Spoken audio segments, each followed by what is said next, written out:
ఇదైతే కనుమ రోజు మార్నింగ్ 3 కండి ఇది. మార్నింగ్ 3కి లేచాం. మామూలుగా అయితే 2కే లేద్దాం అనుకున్నాం గానీ అస్సలు లేవలేకపోయాం. 3కి అయితే లేచాం. 3కి లేచి మంచిగా మా అమ్మ ముందే అన్నీ పిండి అంతా రెడీ చేసేసిందనమాట. ఇంకా జంతికలకైతే పిండి కలుపుతున్నాం ఇక్కడ. ఫస్ట్ ఆ పిండిలోని ఉప్పు ఏసుకొని, వామేసుకొని వేడి వేడి నీళ్ళు వెయ్యాలండి. అలా అయితే మనకి జంతికలు క్రిస్పీగా వస్తాయి. ఎన్నాళ్ళైనా కూడా గట్టిగా అవ్వవండి. చాలా వేడి వేడి నీళ్ళెయ్యాలి.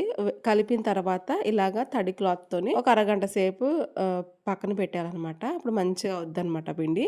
ఇంకా జంతికలు దానిలో వేసుకొని చేయడమే ఇంకా. పాపం మా అమ్మకైతే బలమే లేదసలు అలాగా ప్రెస్ చేయడానికి, జంతికలు ప్రెస్ చేయడానికి.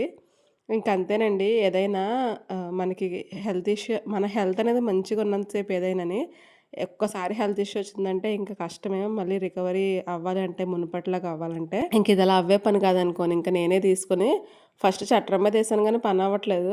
మరీ లేట్ అయిపోద్దేమో అనుకోని ఇంక ఈ పెనంలోకే ఈ పళ్ళెంలోకే తిప్పేసాననమాట. చాలా ఈజీ అనిపించింది. అలాగే తొందరగా కూడా అయిపోయింది. 3కి స్టార్ట్ చేస్తే 7 అయిందండి మొత్తం జంతికలయ్యేసరికి. తర్వాత ఇంక నేను బూందీకి ప్రిపేర్ చేసుకుంటున్నాను. బూందీ ఇంకా జంతికలనేవి చేసామనమాట. కనుమ రోజు పొద్దున్నే పెట్టేసామనమాట. మళ్ళీ మధ్యాహ్నం అయితే అట్లా లేట్ అయిపోద్దని. ఇంకలాగా మా అమ్మ వాళ్ళందరికీ టీ అంటే పెట్టి ఇచ్చేసింది. అలా ఒక క్లిప్ తీసానమాట మా వోళ్ళు పొద్దున్నే లేచిన తర్వాత. 7 అయిపోతుందండి ఆల్మోస్ట్ టైం అయితే. ఇంక నేను ఆ బూందీకి అన్ని ప్రాసెస్ అంతా కలుపుకున్నాను. కొంచెం కారం, ఉప్పు అవన్నీ యేసుకొని. వంట సోడా అయితే వేయలేదు. ఆయిల్ ఎక్కువగా లాగేస్తదేమో అనుకోని. ఇంకా బూందీ కూడా ప్రిపేర్ చేసేసాను. ఆహ్, ఎంత ఎక్సైట్‌గా వెళ్ళామో అంత తొందరగా రోజులయిపోయాయి. నెక్స్ట్ నిజంగా చాలా పని గూడా ఉంది.